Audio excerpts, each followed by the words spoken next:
Terceirão, tudo bem com vocês? Olá, tudo bem? Vamos lá, né? Já que o corona tá aí, mas o vestibular também tá aí, né? Então vamos começar aí com nossa aula. Bem, vocês terão acesso ao material e como está lá no cronograma, vocês terão duas coisas. Primeiro, vocês terão acesso a um vídeo, certo? Sobre uma série chamada Viagem à Eletricidade.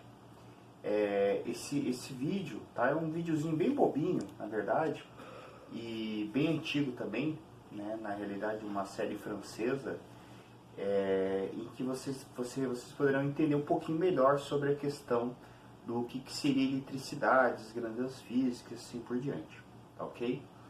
Bem, o nosso tema de hoje, ele será sobre corrente elétrica, certo? Para isso, eu vou ter que pular algumas matérias, na realidade, que eu consideraria que são um pouquinho mais complexas, sobre potencial elétrico, energia de potencial elétrico, trabalho de carga elétrica, porque eu acredito que são conteúdos mais complexos, certo? E eu vou precisar que você esteja um pouquinho mais presente e que acredito que com vídeo aula assim a gente vai precisar de um pouquinho mais de refresco, certo? Mas não será, eu acredito com vocês que a corrente elétrica não será algo prejudicado sem esses conteúdos aí. Em outro momento a gente dá uma olhadinha, certo? Bem, vamos lá, gente. O vídeo que eu pedi para vocês darem uma olhadinha aqui é esse aqui, tá? Vai passar entre menos e mais, tá bom? Eu não vou passar para vocês aqui, tá? Depois vocês passam aí. Bem, o que seria essa parte sobre corrente elétrica, gente? Para vocês ficarem bem certinho. Na realidade, ele faz parte do famoso peru, né? O que seria o peru? São as 4 grandezas da eletrodinâmica, que seria a potência elétrica, corrente elétrica, resistência elétrica e tensão elétrica. Mas afinal, o que seria a famosa eletrodinâmica, gente? A eletrodinâmica, na realidade, ela é as grandezas que medem as propriedades da eletricidade, certo? A eletricidade que a gente conhece, essa eletricidade que vem nas nossas casas, que é responsável pela comunicação, né, que alimenta o nosso mundo que a gente conhece aí. A potência elétrica, né, que seria a parte da conversão de energia elétrica em alguma energia útil para nós. A corrente elétrica, que seria a entidade, né, a grandeza física, na verdade, o elemento de carga que faz o papel, que transporta essa energia elétrica. A resistência elétrica, que faz o papel de converter essa energia elétrica em efeito Joule. E a tensão elétrica, que seria a energia elétrica, a energia associada por cada portador de carga, certo? Para que a gente consiga ter esse processo funcionando de maneira adequada, nós precisamos ter o famoso circuito elétrico, né? A palavra circuito já indica o que ele seria. Seria algo fechado. Para isso, eu preciso ter um portador, né? Um portador de energia, no caso, um gerador que tem uma tensão elétrica. Vocês com certeza viram lá no vídeo que seria esse nosso amigo mais e menos, o positivo, onde eu tenho falta de elétrons, o negativo, onde eu tenho excesso de elétrons, certo? Nós temos o condutor elétrico, que irá fazer a ligação do polo positivo e o polo negativo, e aí nós temos a questão do resistor, certo? O que o resistor ele faz? Ele faz o controle desses elétrons que vão querer sair do negativo para o positivo. Por que ele é um elemento importante? Primeiro que ele faz a questão do controle da passagem desses elétrons, porque eles vão querer se atravessar tudo para chegar do outro lado. E isso dá uma certa confusão, certo? E aí o resistor ele faz o famoso efeito Joule. O efeito Joule, na realidade, é um efeito que bastante comum, bastante importante para nós, por causa que ele converte a energia elétrica em calor, certo? Essa que é a grande jogada. Então a lâmpada que nós estamos representando aqui na realidade, ela faz esse papel, ela está convertendo a energia elétrica em energia térmica, né? Representado inclusive por esse símbolo aqui, estão percebendo que tem aqui, parece que está irradiando alguma coisa, né? Que seria o símbolo da potência, né? No caso da potência sendo irradiada para o ambiente, certo?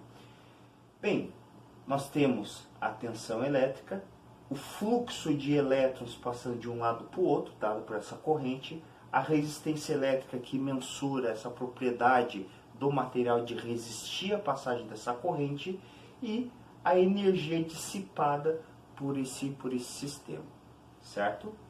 Bem, vamos medir, na verdade, nós vamos estudar todas essas grandezas físicas, na realidade, que eu passei para vocês, o piro inteiro, né? Mas agora nós vamos trabalhar com a corrente elétrica, que é o que interessa nessa nossa aula. Primeiro, o que é a corrente elétrica, né? A corrente elétrica, na realidade, é o fluxo ordenado daqueles elétrons livres que foi falado no vídeo, certo? No entre o mais e o menos. Quando você tem um material normal, né, um metal normalmente, você tem os elétrons livres, os elétrons que passam de um átomo para o outro, tá?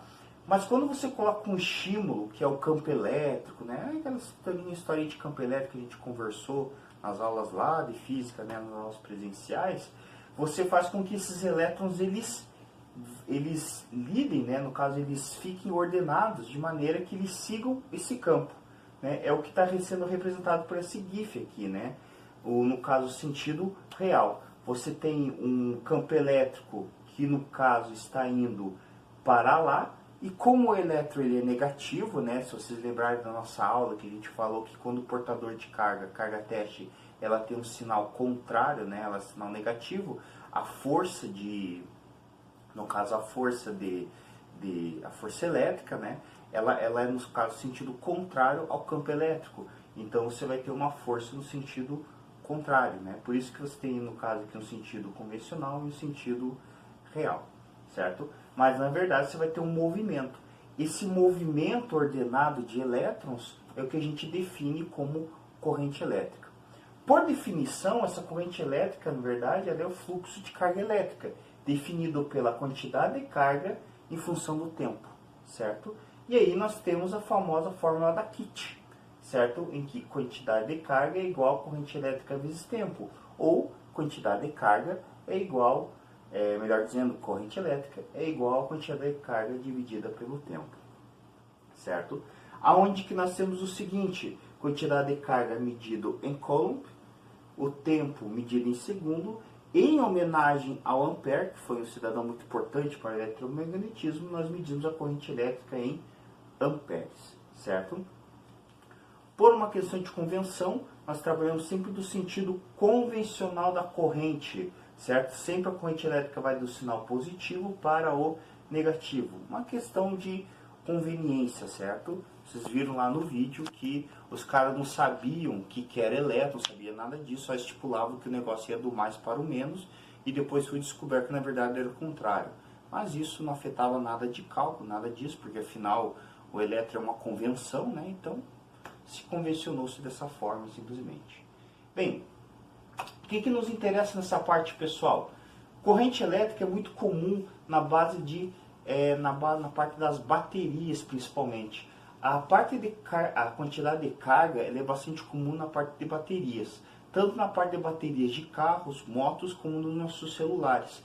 Então, celulares, smartphones, né, notebooks, assim por diante. Então, a autonomia de equipamentos portáteis, basicamente, ele é dado pela quantidade de carga desses equipamentos, né? E normalmente esses caras eles são medidos normalmente em miliampere-hora, certo? Onde miliampere-hora seria essa quantidade de carga, onde a corrente é dada em ampere e o nosso tempo dado em hora.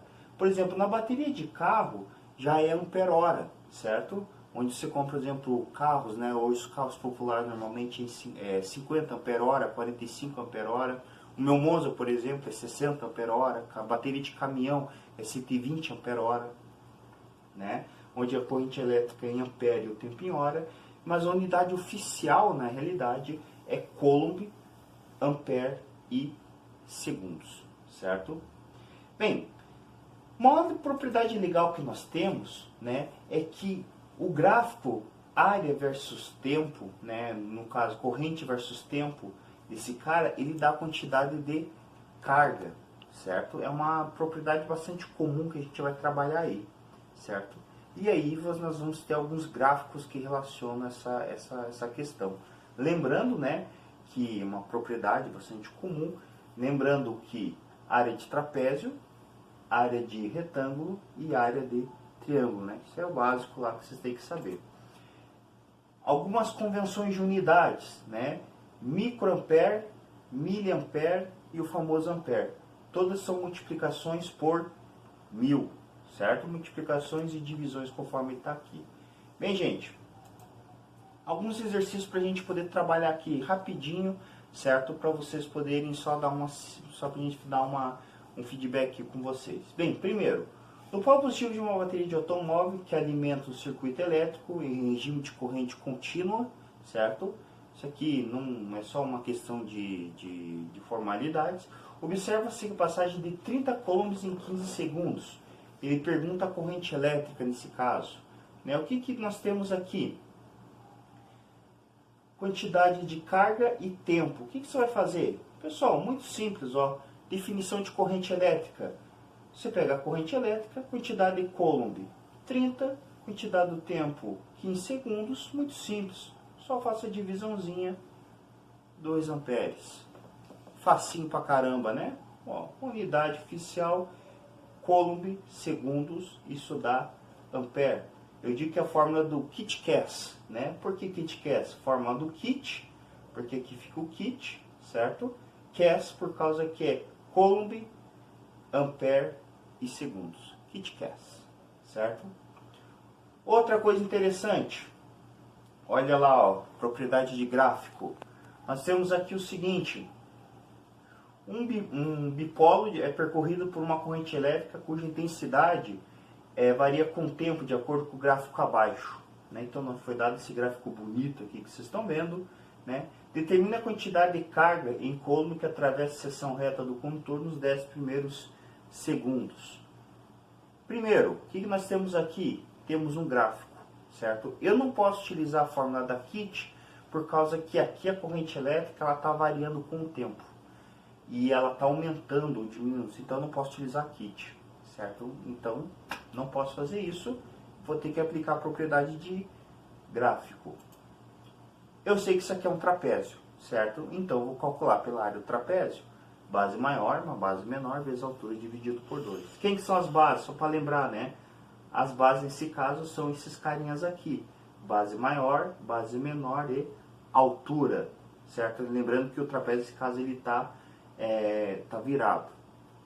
Só faço substituiçãozinha bem rapidinho. A base aqui é 8, a maior, a base menor é 2, a altura é 10.